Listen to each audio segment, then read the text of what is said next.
আসসালামু আলাইকুম। কেমন আছেন সবাই? আশা করি সবাই ভালো আছেন। আর প্লেটটা দেখে বুঝতেই পারছেন যে আজকে আমি একটা খিচুড়ি ব্লগ শেয়ার করতে যাচ্ছি। আর আজকে ছিল ছুটির দিন, পূজার ছুটি পড়েছে বৃহস্পতি শুক্র 2 দিন, মানে আমাদের ঈদ শুরু হয়ে গেছে যারা চাকরি বাকরি করে তাদের আর কি। তো আরশের বাবা বাসায় ছিল।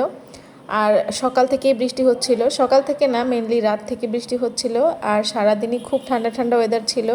আমরা দুজনেই যেহেতু খিচুড়ি পাগল, তাই আমাদের দুজনেরই রিকোয়ারমেন্ট ছিল আজকে খিচুড়ি খাবো। আর খিচুড়ি খেতে আমাদের দুজনেরই তেমন বেশি কিছু লাগে না, খুব সিম্পল হলেই আমরা খিচুড়ি খেতে পারি। বাসায় মাংস ছিল না, আর আমি বলেছি মাংস আনার দরকার নেই, মাংস আমরা আগামীকাল খাবো, যেহেতু আগামীকালও তোমার বন্ধ আছে, আজকে নর্মাল খিচুড়িই করি। আর খিচুড়িটা আমি ফার্স্টেই বসিয়ে দিলাম, ভালো মতো চাল ডাল ধুয়ে তারপরে প্যানে বসিয়ে দিয়েছি। এবার বেশি করে পেঁয়াজ মরিচ রসুন কুচি দিয়েছি, আদা রসুন বাটা দিয়েছি সামান্য, হলুদ গুঁড়ো ধনে গুঁড়ো দিয়েছি তেল আর পরিমাণ মতো লবণ। দ্যাটস ইট, সিম্পল খিচুড়ি রান্না, আর কিছুই না, বেশি কিছু না। আমি ভুনা খিচুড়ি করছি না যেহেতু মাংসর সাথে নেই। তো ভালো মতো এবার সব কিছু মেখে নিতে হবে। এই মাখা খিচুড়িটা আমার কাছে অনেক বেশি ভালো লাগে, এভাবে মেখে রান্না করলে অনেক বেশি টেস্টি লাগে। আর এই তো আমি আবার একটু এলাচ দিয়ে দিয়েছি 4-5টা, আর 2-3টি টুকরো দারচিনি দিয়েছি, দুটো তেজপাতা দিয়েছি। তারপরে পরিমাণ মতো পানি দিয়ে চুলার জালটা অন করে দিব। তো পানিটা আমি সবসময় এভাবে মেপে দেই, মানে 2 কর মেপে আর কি। এভাবে আপনারা দেখে হয়তো বুঝতে পারছেন, আমার কৌটা মেপে পানি না দিলেও চলে, সমস্যা হয় না। আর তারপরে এবার বেগুনটা ভেজে নিব, এজন্য বেগুনে লবণ হলুদ মাখিয়ে তারপর তেলে ছেড়ে দিলাম, গরম তেলে। আর এই সময় হচ্ছে আমার মেয়ে আমার কোলে ছিল, আমি এক হাতে ওকে কোলে নিয়েছি আর এক হাতে মোবাইল ধরেছি, আর বেগুনটা দিয়ে দিচ্ছি এভাবে। আর ওই যে শুরুতেই কিন্তু আপনাদেরকে আমি দেখিয়েছি, আমি একবারে সমস্ত কিছু কেটে কুটে ধুয়ে বেছে রেডি করে তারপরে রান্না করতে বসেছি। এতে করে আমার বাচ্চারা বিরক্ত করলেও অসুবিধা হয় না, আমি ম্যানেজ করে রান্না করতে পারি। তো আমি সব সময় এই ট্রিক্সটা ফলো করি যে যে কোনো রান্না করার আগে সমস্ত কিছু কেটে ধুয়ে রেডি করে একবারে হাতের কাছে গুছিয়ে নিয়ে তারপর রান্না করতে বসি। এতে করে কিন্তু অনেক সুবিধা হয়, রান্না যেমন তাড়াতাড়ি হয়ে যায়, তেমন একসঙ্গে অনেকগুলো কাজও করা যায়, আবার বাচ্চাদেরকেও মানে টেক কেয়ার করা যায় ভালো মতো।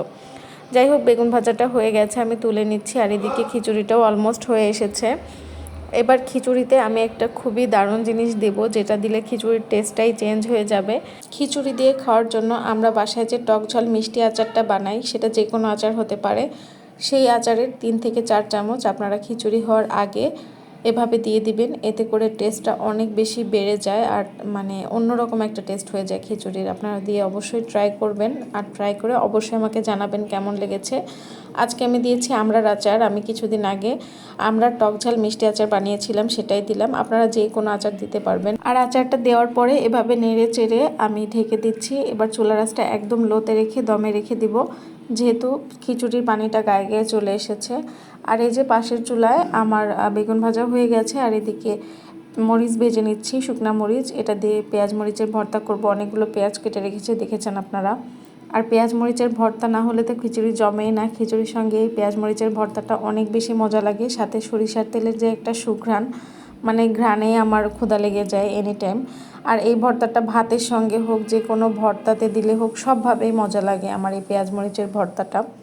তো এবার আমি ভর্তাটা করে নিচ্ছি। ভর্তাটার পেঁয়াজটা আমি খুব মোটা করে কাটি, আর তারপর যখন আমি ভর্তাটা চটকাই লবণ দিয়ে, তখন হচ্ছে পেঁয়াজের একদম রসটা বের করে নিয়ে আসি। এতে করে টেস্টটা যেমন ভালো আসে আর সেরকম সুঘ্রাণ বের হয়, খুবই মজা লাগে এই ভর্তাটা। আপনারা এভাবে করে ট্রাই করতে পারেন। তো ফাইনালি আমার সব ধরনের ভর্তা করা শেষ আর সব কিছু রেডি, এবার জাস্ট খিচুড়িটা খাওয়ার পালা।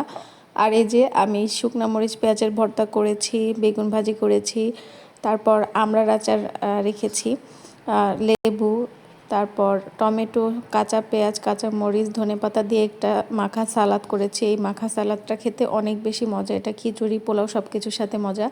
আর এই যে দেখছেন, এটা হচ্ছে শুটকি বাটা, মানে আমি গতকাল হচ্ছে শুটকি ভর্তা করেছিলাম, চিংড়ি শুটকি ভর্তা 2 ভাবে করেছিলাম। তো সেটা সেই কিছুটা ছিল, আমি ভাবলাম আজকে খিচুড়ি দিয়ে ভালো মতো খাওয়া যাবে, খিচুড়ি দিয়ে এটা আরও বেশি টেস্টি লাগে খেতে। আর এই যে ফাইনালি আমার খিচুড়িও রেডি, এবার জাস্ট গরম গরম খেতে বসে যাব। ইন দ্য মিন টাইম আমি গোসল করে নিয়েছি, 2টা বাবুকে খাইয়েছি। তারপর আমরা খাওয়ার জন্য এবার ডিম ভাজি করে নিচ্ছি, দুজনের জন্য 2টা। তো ডিম ভাজিটা আমি বেশি করে পেঁয়াজ মরিচ দিয়ে করি, এটা খেতে অনেক মজা লাগে। আর খিচুড়ির সঙ্গে আপনারা কি প্রেফার করেন, ডিম ভাজি নাকি ডিম ভুনা, এটাও কমেন্ট করে জানাতে ভুলবেন না। আর ফাইনালি প্লেটটা সাজিয়ে নিলাম। মেনলি আমরা কিন্তু এভাবে কখনোই প্লেট সাজিয়ে খেতে বসি না, আমরা হাজব্যান্ড ওয়াইফ একসঙ্গে খেতে বসি, সব কিছু নিয়ে ইচ্ছা মতো নিয়ে খাই।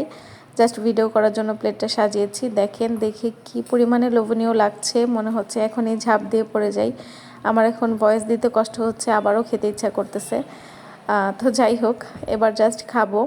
আর এরকম খিচুড়ি কম্বিনেশন যদি থাকে তাহলে মানে আমার ওভার ইটিং হয়ে যায়, আমি খেতে খেতে অনেক বেশি খেয়ে ফেলি। এই যে দেখেন, এভাবে ভর্তা দিয়ে ভালো মতো চটকে মেখে খিচুড়ি খেতে যে কি মজা।